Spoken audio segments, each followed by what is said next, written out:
Hello, ladies and gentlemen. You were listening to a brand new episode of The Local Lens, a podcast where we go inside one community's experience with the drug epidemic. We are coming to you from Stanton, Kentucky, a small town nestled at the foothills of Appalachia. So everyone in our community sees the opiate crisis a little bit differently from each other, and that experience is shaped by either our personal lives or our professional roles. So what we're doing with this show then is we're gathering all of those perspectives and having in-depth conversations with lots of different people with lots of perspectives on the crisis at hand. So in this week's episode, we are joined by Mr. Brad Epperson, who is a preacher in Clay City, Kentucky, and he also works at the Powell County Jail with the substance abuse program. Brad's a good friend of mine, and one of my favorite things about Brad is that he's great at looking below the surface on other people. And that's exactly what he's on the show to do with us today, using his pastoral perspective where he looks over our entire community and studies them, as well as his experience in the substance abuse program working with these guys in the jail. Well, anyways, let's go on and get into the episode. I'm your host, Nate Brooks, and you're listening to The Local Lens, a Powell County Cares project. This is my hometown, this is where I grew up, and these are my people here. And it's nice to get to live here. It's nice to be able to live at home. I know a lot of folks, when you grow up in a small community like ours, you a lot of times you end up leaving and having to stay gone for work and things like that. I'm so thankful that I've been able to move back home after some time away and to be able to live here. And that's brought me back into the community as a pastor, and also I get the privilege of working at the local detention center and the substance abuse program. And I'll do a little work on occasion at one of our local funeral homes as well. And like I said, it's just a real thrill to be able to be here in our community, where I'm from, and among people that I feel a real connection to. So a lot of what's coming in this conversation is a mix of Brad's two different roles. One of them being his personal experience dealing with the guys in the jail program, and the other being looking at his congregation and the entire community as a whole. So we're drawing a lot of connections between these two, trying to figure out how they're related. And it's all just speculation. There aren't facts behind this. It's all just pulling from personal experience. So just to clarify, we're not saying that we have the answers here. We're just talking through some ideas of what might be going on and how it may be a more societal issue than we may think. All right, let's get back into it with Brad. Here we go. I do think that there's a sort of a crisis of masculinity somewhere in that for a lot of these guys. And I'm just gonna speculate for a moment, and I don't have any hard data. This is just me thinking out loud here. We live in a time where I think the idea of what it means to be masculine, to be a man in the world, that's a little bit hard to pin down anymore. It's hard. People don't even understand how to begin to answer that question. And so we've got a generation of younger men right now who, they didn't have necessarily, a lot of them didn't have significant role models in life to show them these things, or that were there but showed them the wrong things and got them into these, this situation. But when you don't have a good answer for the question there on what does it mean for me, what kind of man should I be, then how do I know when I've hit the target? How do I know when I'm being a good man? What things make that up? And it just seems like so many are casting about looking for a path and not really seeing any signs or guideposts that point them in a direction. And I think it just leaves them at as a prime target for this kind of life to come after them. And I think one of the things, I'll be honest with you, I think one of the most important things that could be done, and I don't know exactly how it would look, but I think mentorship of young men is an important part of addressing this problem. I think taking this generation, and not everybody in this generation is this way at all, but so many guys are 25 or 30 years old and they still sit in the basement and play video games all day long. I'm not saying there's anything wrong with video games, but somewhere they're just not sure how to transition from childhood into adulthood, and it leaves them vulnerable. It really does. Yeah. And I think finding a way to address that would be a good thing. So when you're saying young men, like what kind of age range are you? I'm talking about, let's take late teens to 30, 35 even. That seems like this sliding scale of it's just moving, it's just creeping upward, where there's just sort of an aimlessness that's prevalent among so many. By no means is that an absolute statement about that generation of people. Not at all, but we see it becoming more prevalent. Yeah, and it's especially like it's been absolutely exposed on the internet and all that, like about every problem with the millennial generation that exists, and you're a part of the millennial generation. I'll take that as a compliment, but I was actually at the tail end of Gen X. Hey, nice. So there you go. I get to, but anyway, I'm somewhere in that crossover point, I guess. But there are a lot of folks my age have been through that challenge, and but I feel like that we've gone through some societal shifts that have made it. I mean, I don't think it's fair to sit back and point accusing fingers at people that are in that age bracket and say, what's wrong with you people? I think there have been some significant societal shifts that have left those Would you like to speak questions. on that? Oh my goodness! I think one of the things that I would speak on here that comes back into some of the questions that we have to talk about with the opioid addiction and those problems there. I think that we have moved farther and farther away from seeing life as having a spiritual core. And I think that when you've taken away the spiritual core, the whole foundation there, I think that you've lost something. I think that the best, most solid foundations that you can build on and the guideposts that you can guide your life by are going to be spiritual. And I feel like we, in the modern day, we have taken that away from that generation. We've tried to remove that from them. So through all that, we started hitting on what's probably the biggest theme of this conversation is the societal shifts, just how things have changed over the years. How much room are we giving this generation to do that? You know what I'm saying? Let me give you an example of this. Please. So I was having a conversation with somebody the other day, and they were complaining about their 12-year-old. And they're maybe 13, 14, I don't know. Their kid was early adolescent, middle adolescent, something like that. And they were complaining because he doesn't ever get out of the house and help them mow the yard. When I was a kid, I had to mow the yard. And I said, just quick question to you. I said, what kind of lawnmower you got? And he said, I got a 0-turn lawnmower, professional series. I said, what'd that thing cost you? And he kind of smiled. He said, $9,000 or $10,000. I said, you gonna let that 12-year-old drive around on that mower? And he said, probably not. And I said, then what are you complaining about? You know what I'm saying? We complain about a generation that we really, in some ways, we have not given them the room in some ways, or the expectation. I think sometimes people fail not under the weight of heavy expectation, but sometimes people fail under the reality of having no expectations. And I think that's a sad thing. And I think that kind of goes like right in line with. I think that's part of what's going on here. I think you've got a generation ahead of those millennials that you're talking about who haven't got things figured out either. They were dealing with not having the clear signposts, and then how are they going to pass that on to their kids to know how to follow in behind them when they're not really sure where they're going either. And again, I could seem preachy on this if I'm not careful, so I want to avoid that. That's okay. Yeah. That's okay. I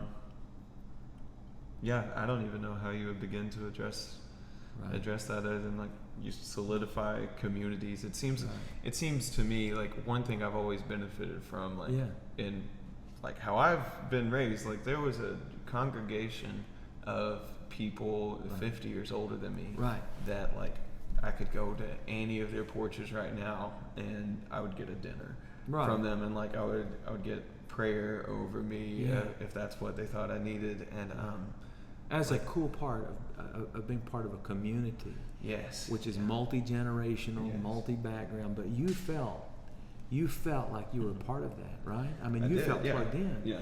And I think that's part of the problem, that we have a generation that's just like it's separated from the community, and that's just not great. You know what I'm saying? It's not great. It's really easy to kind of unplug from everything that's going on. Absolutely. And like live in your own world and find this tunnel on the internet that you're going to like go through, and that's your thing. If you're a part of that community, well, and I get that's exactly what I was thinking about when I was talking about some of the societal shifts. I just talked over top of you, Nate. Forgive me. You're good. You rang my bell and I got started. Forgive me, but please, that's what we're here for. All right. So I think one of the societal shifts that we're going through is that we're starting to live. People actually, the space that they live within, especially the younger generation, but not strictly limited to them. The space they live within is a digital space. And so they may be a part of a digital community. But now here's the thing about a digital community. I mean, I get to build that however I want, right? I get to decide who's in my community and who's not. And I don't ever have to go sit on the porch of somebody and spend time with them when they might look at me and say, you know what, you need to do this better. You need to do this different. Or let me show you this. I remember when I was a kid growing up up on North Fork, my neighbor was Jimmy Skidmore. Jimmy Skidmore is an excellent man, and he was an excellent neighbor.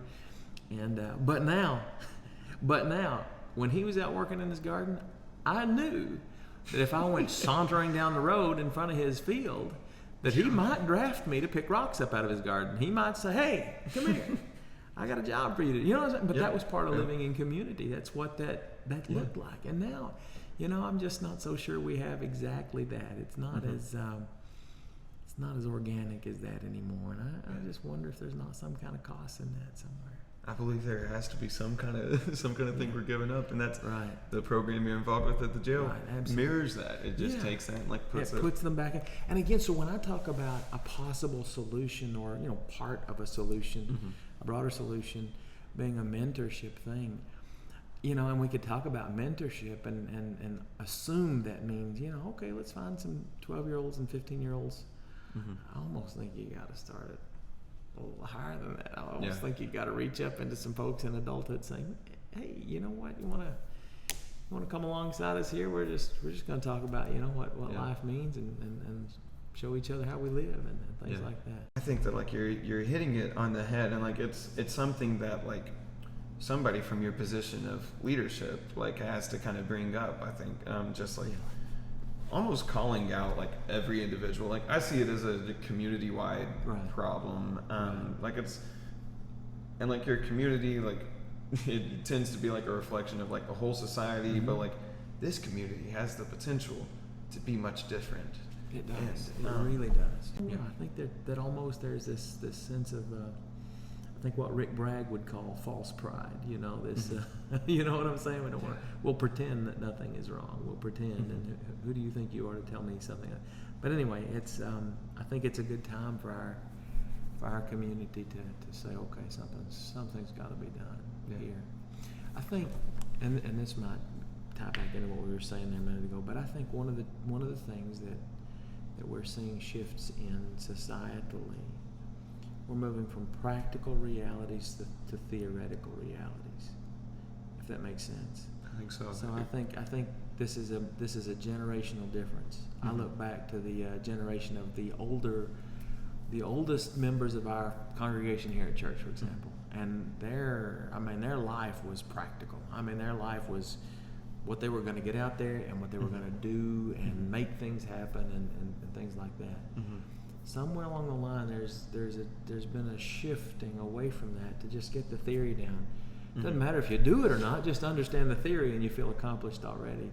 And so we could talk about the shift from, we're talking about masculinity, practical masculinity, to theoretical, I listen to podcasts all the time and I have to roll my eyes at all these guys talking about being an alpha male.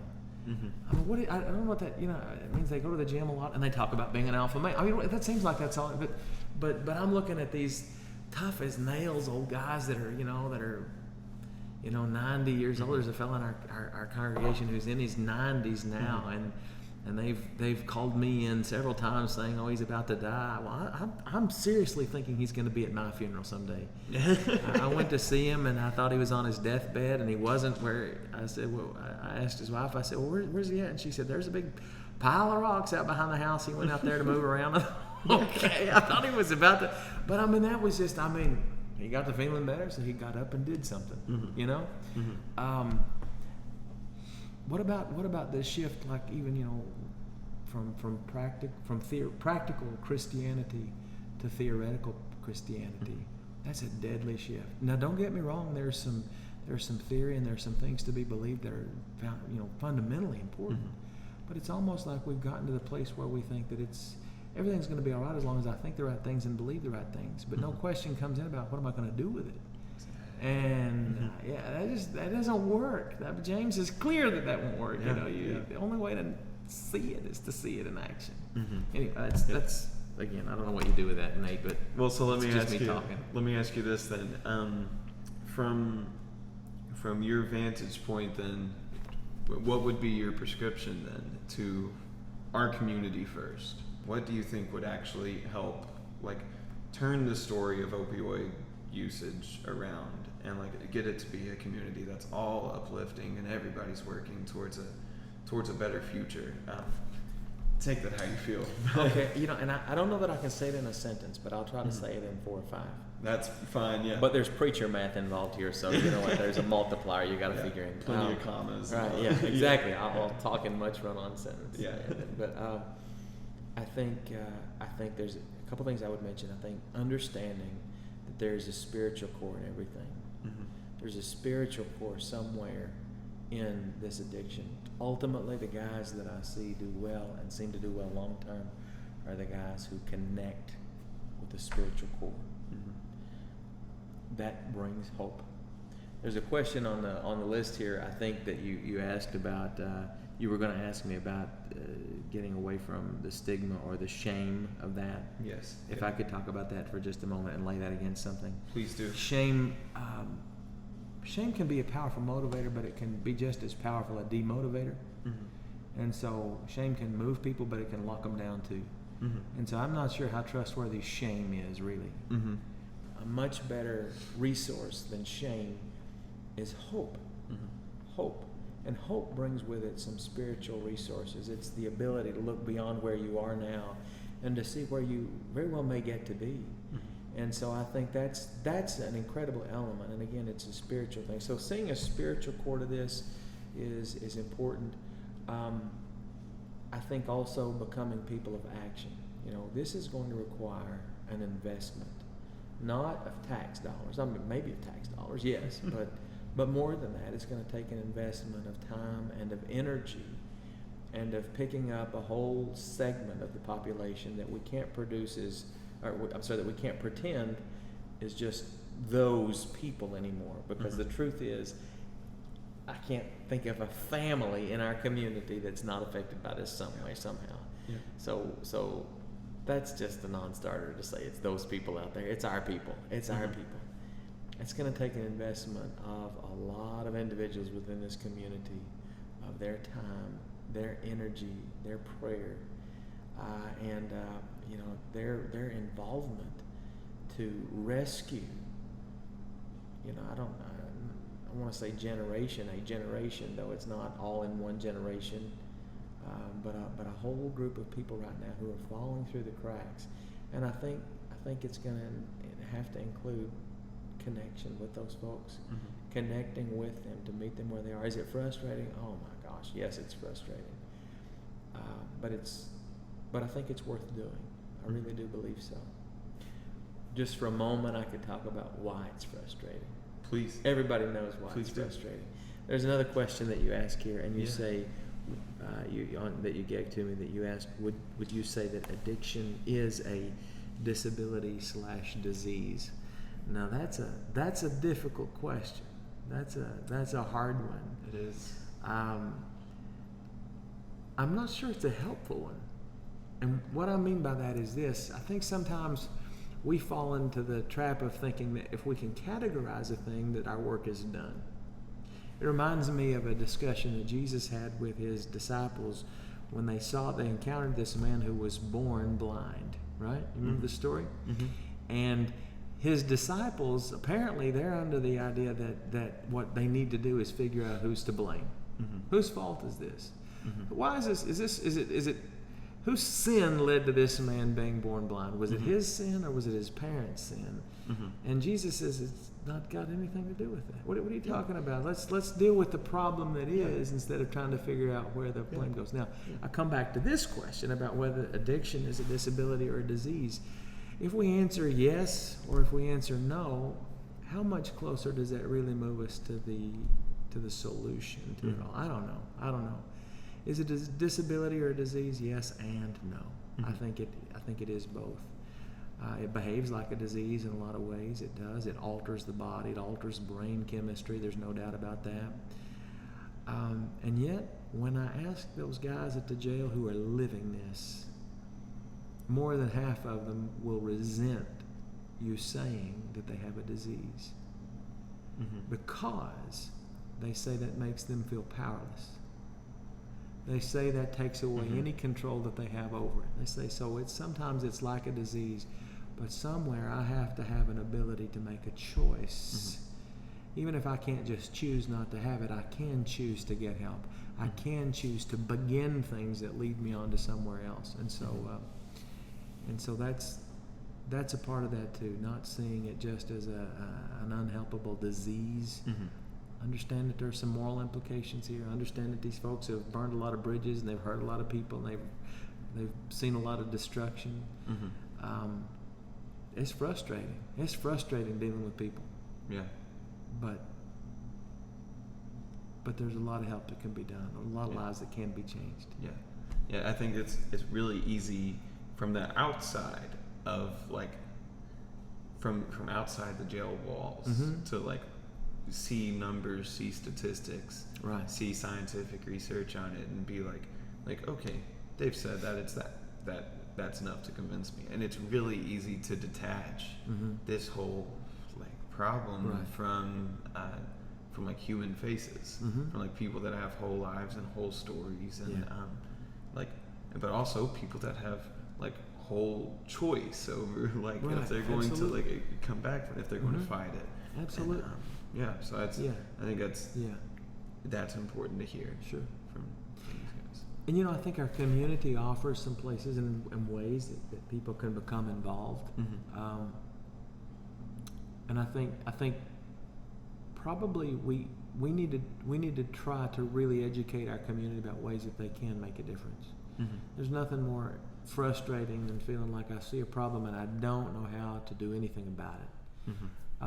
We have lots of ministries, we have lots of programs and things like that happening in our community that could always use more support. I'm thinking about, for example, Celebrate Recovery. Celebrate Recovery is a wonderful Christ-centered 12-step program, and I'm speaking as a pastor, so that Christ-centered thing matters to me. And I know there's lots of folks out there that may listen to this that may not be their thing, but I mean that's what I believe, and I believe that addressing spiritual issues is the most fundamental important thing to do. But so for example, with Celebrate Recovery, I know there are things and ways that people can do to be involved in that, to come to that, to be supportive. If you just wanted to write out a card, we do cards for soldiers. We do cards send cards to people we'll never see or meet, just put on it a soldier. Well, you know what you can do? You can send a card to Celebrate Recovery and say, share this with somebody that's struggling, just to let them know that I don't have to know they are, I'm praying for them. And little things like that. Just to maybe just show up and help serve food at a CR event would be a helpful thing. There are AA meetings that can always use. I mean, there's just lots of ways that people can enter into this and can make actual living connection with folks that are struggling but are trying to find a way out. Yeah, and that's important. I'll tell you one thing that I've always thought was really interesting, like from the aspect of service too, like talking about people that can get involved in some of this stuff, like people that can give their hand and help out a little bit. One thing, and some of the service organizations I've been a part of, they really stressed it's not one person serving another, because that creates a barrier between people. Right. It's like people working together so that people can be better. They serve each other. That's right. That's it.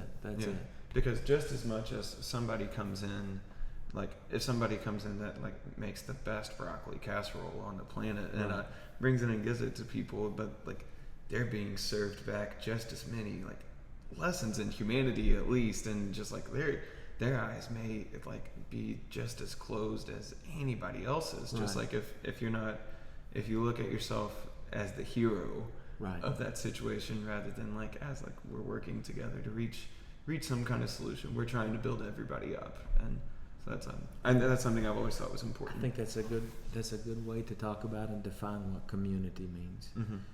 That's us serving each other. That's mm-hmm. making one another's lives better and easier somehow mm-hmm. by helping carry those burdens. And I think that's important. I think it's important for those folks that are struggling, mm-hmm. that are caught in this, to know that there is a community waiting for them, and we want them to be a part of it. We want them to live, mm-hmm.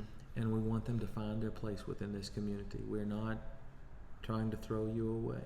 Mm-hmm. We're not trying to say you're useless, you've made too many mistakes.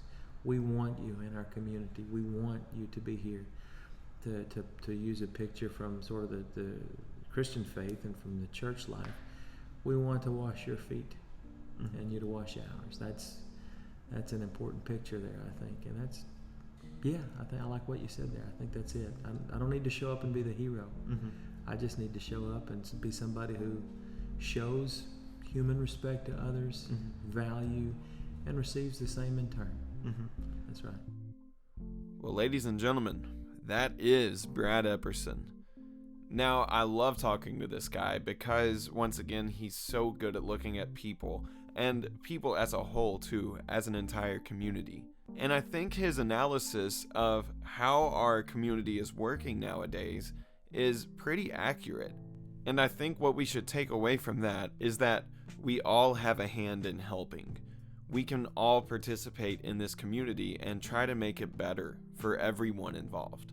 Anyways, that's all the time that we have today. Thank you so much, Brad, for being on the show and sharing your thoughts with us. I know it may have seemed like we were just rambling and going on whatever tangents we wanted at times, but that happens. I'd also like to thank WSKV for broadcasting the show. You guys are great. And thanks to the health department for letting there be a show in the first place.